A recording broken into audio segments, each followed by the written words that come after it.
নিচে নিচে নিচে নিয়ন গেস করো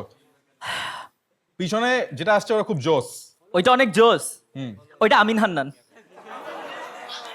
আমিন বল গরু গরু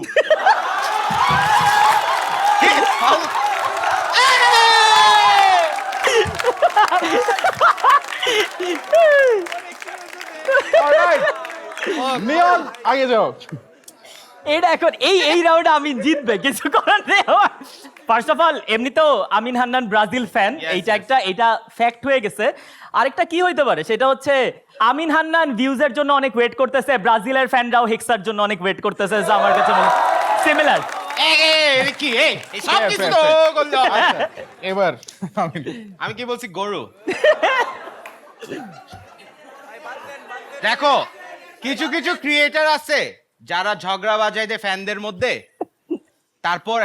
একটা ব্রাজিল আর্জেন্টিনা ডিবেট সৃষ্টি করে না আর ওরা অনেক এগ্রেসিভ একটা ডিবেট জিতার জন্য গরুর মতো ঝগড়া করে আর একটা গরুর মতো ঝগড়া কারা করে কোন কোন ফ্যানরা তাই গরু আর ব্রাজিল ফ্যান একই ঠিক আছে জিতছি না না না না এবার আমি জিতছি ওর ভিউজ বেশি দেখে তোমরা ওকে পয়েন্ট দিচ্ছ guys wait first of all ও কিন্তু নিজেও ব্রাজিলের ফ্যান হ্যাঁ হ্যাঁ হ্যাঁ, right. ঠিক আছে। আমিও ব্রাজিল ফ্যান এবং আমরা এই রাউন্ডে যে এক্সপ্লেনেশন শুনলাম এই এক্সপ্লেনেশন শুনে